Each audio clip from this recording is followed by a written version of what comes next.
دعا کرتے وقت انسان کو حمد و ثنا کے ساتھ آغاز کرنا چاہیے، یعنی اللہ سبحانہ وتعالیٰ کی تعریف کرنی چاہیے، نبی صلی اللہ علیہ وسلم پر درود شریف پڑھنا چاہیے، اور اس کے بعد اپنی عرض رکھنی چاہیے. تو جس دعا کے آگے پیچھے درود شریف پڑھ لیا جائے وہ دعا بھی قبول ہوتی ہے. فضالہ بن عبید رضی اللہ عنہ سے روایت ہے کہ ایک مرتبہ رسول اکرم صلی اللہ علیہ وسلم تشریف فرما تھے. ایک شخص آیا اور اس نے نماز پڑھی، پھر کہنے لگا اے اللہ مجھے بخش دے اور مجھ پر رحم کر.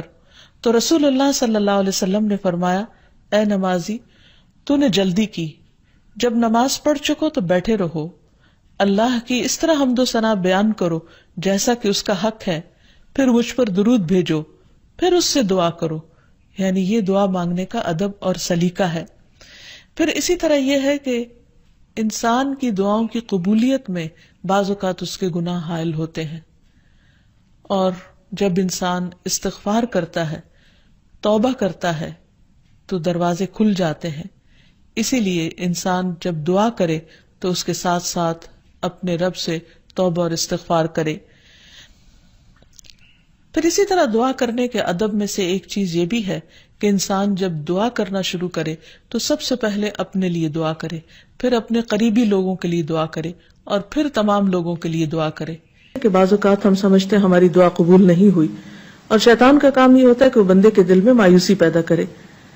جب بھی انسان کے دل میں ایسا خیال آئے کہ اس کی دعا قبول نہیں ہوئی تو اسے ہمیشہ یاد رکھنا چاہیے کہ رسول اللہ صلی اللہ علیہ وسلم نے قبولیت دعا کی مختلف قسمیں یا طریقے بتائے ہیں. ایک تو یہ کہ جو کچھ انسان مانگتا ہے اس کو وہ مل جائے، یا پھر یہ کہ وہ تو نہ ملے لیکن اس کے برعکس اس کے بدلے میں اس کی کسی مصیبت یا مشکل کو اس سے دور کر دیا جائے یا آنے سے روک دیا جائے.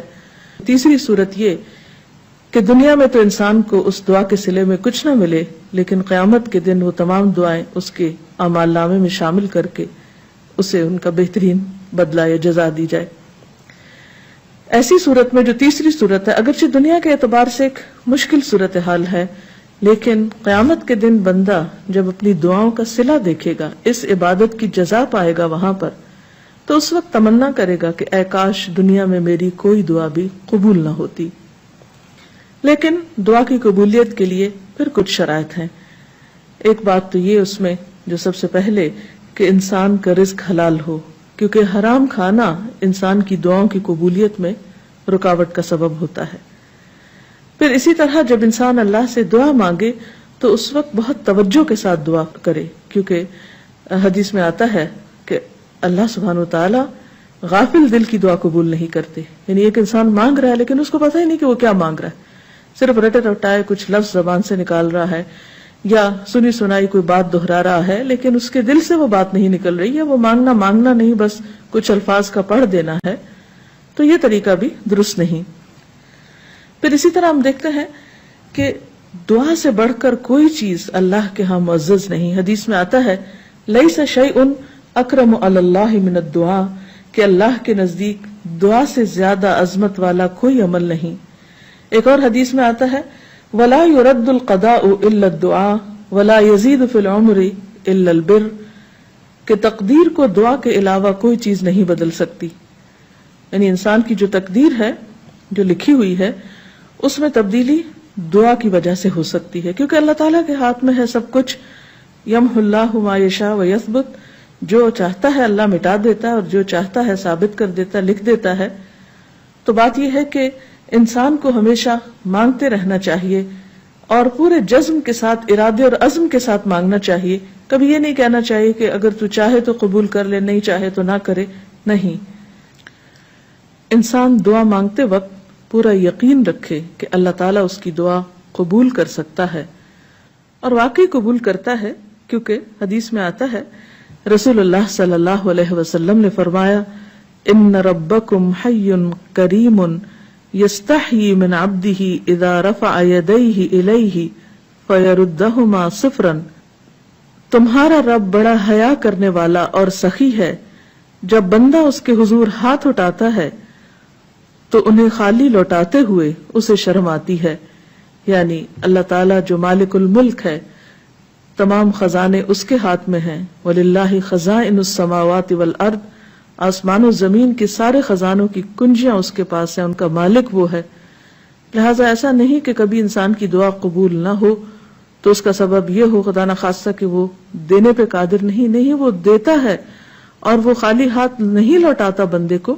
بس صرف فرق یہ ہے کہ قبولیت کے کئی طریقے ہو سکتے ہیں، اور خاص طور پر اگر بندہ مانگتا نہیں ہے تو یہ چیز اس کو ناپسند ہے، اس پر وہ ناراض ہوتا ہے، کیونکہ اللہ بندے سے یہ چاہتا ہے کہ بندہ اپنے رب کا شکر ادا کرتا رہے، اس سے مانگتا رہے، کیونکہ اللہ نے بندوں کو اپنی عبادت کے لیے پیدا کیا ہے. اگر بندے سب نعمتیں اس سے پا کر اس سے بے نیاز ہو جائیں تو یہ چیز اللہ تعالیٰ کو پسند نہیں. خصوصیت کے ساتھ جیسے دعا کی قبولیت کے اوقات ہیں، مثلا آذان سن کر اس کا جواب دینے کے بعد دعا قبول ہوتی ہے، تہجد کے وقت کی یعنی رات کا آخری پہر جو ہوتا ہے اس وقت دعا قبول ہوتی ہے. پھر اسی طرح عبادات کے بعد جیسے نماز کے بعد، قرآن پاک پڑھنے کے بعد، پھر روزہ کھلنے کے وقت، اسی طرح حج عمرے کے جو مختلف مناسک ہیں ان کی ادائیگی کے دوران، کعبۃ اللہ پر پہلی نظر پڑتے ہوئے. اس کے بہت سے ایسے مواقع کتابوں میں آپ پڑھ سکتے ہیں کہ جس میں انسان کی دعا رد نہیں ہوتی، قبول کر لی جاتی ہے. تو اس میں اگر انسان تھوڑی دیر کے لیے ارادتاً یکسوئی اختیار کرے تو انشاءاللہ اس کو فائدہ ہوگا. مثلا رات کے آخری حصے میں دعائیں بہت قبول ہوتی ہیں. حدیث میں آتا ہے رسول اللہ صلی اللہ علیہ وسلم نے فرمایا، ہمارا رب تبارک و تعالی ہر رات کو اس وقت آسمان دنیا پر آتا ہے جب رات کا آخری تہائی حصہ رہ جاتا ہے. وہ کہتا ہے کوئی مجھ سے دعا کرنے والا ہے کہ میں اس کی دعا قبول کر لوں؟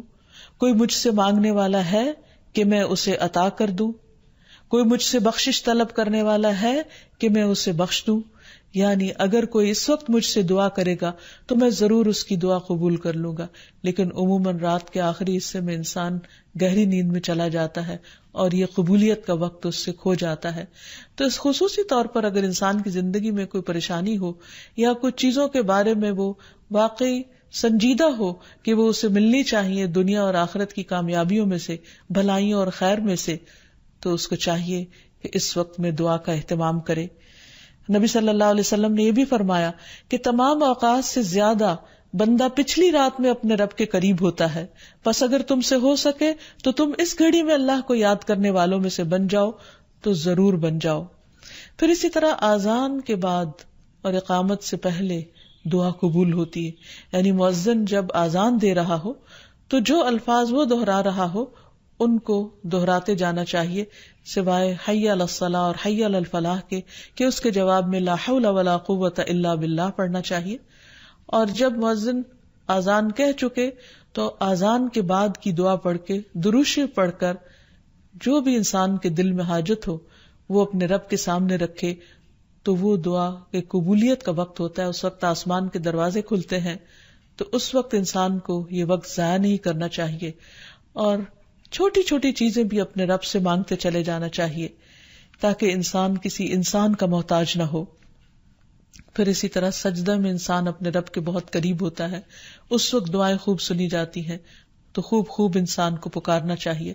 فرض نماز کے بعد دعا قبول ہوتی ہے، تو فرض نماز کے بعد آیت الکرسی پڑھنا اور دعا مانگنا انسان کے فائدے میں ہے، بجائے اس کے کہ انسان فوراً مصلی سے اٹھ جائے یا ادھر ادھر کی باتیں شروع کر دے.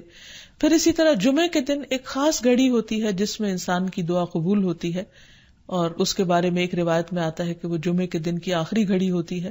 تو بہرحال جمعے کے دن خصوصی طور پر دعاؤں کے مانگنے کا اہتمام کرنا چاہیے. پھر اسی طرح ماہ رمضان میں ہر دن اور رات میں ایک گھڑی ایسی ہوتی ہے کہ جس میں دعا قبول ہوتی ہے، اس وقت بھی زیادہ سے زیادہ دعائیں مانگنی چاہیے. عرفہ کے دن اللہ سبحانہ وتعالی سب سے زیادہ لوگوں کو جہنم کی آگ سے آزاد کرتا ہے، تو اس دن وہاں کے لوگ جو حج پر گئے ہیں وہ تو دعائیں مانگتے ہی ہیں، اور جو لوگ نہیں بھی جا سکے وہ بھی اس دن کی برکت سے فائدہ اٹھاتے ہوئے خوب دعائیں کریں. پھر اسی طرح بارش ہوتے وقت بھی دعا قبول ہوتی ہے. پھر زمزم پیتے وقت دعائیں قبول ہوتی ہیں. قرآن مجید کی تلاوت کے بعد دعا قبول ہوتی ہے. تو انسان کو ان مواقع سے خوب فائدہ اٹھانا چاہیے. پھر اسی طرح مریض اور میت کے پاس جو دعائیں کی جاتی ہیں وہ بھی قبول ہوتی ہیں. تو اللہ تعالیٰ سے دعا ہے کہ وہ ہماری دعاؤں کو بھی سن لے اور ہمیں قبولیت کے اوقات سے بھرپور فائدہ اٹھانے کی توفیق دے اور ہمیں دعائیں مانگنے کے آداب سکھا دے. وآخر دعوانا ان الحمد للہ رب العالمین. السلام علیکم ورحمۃ اللہ وبرکاتہ.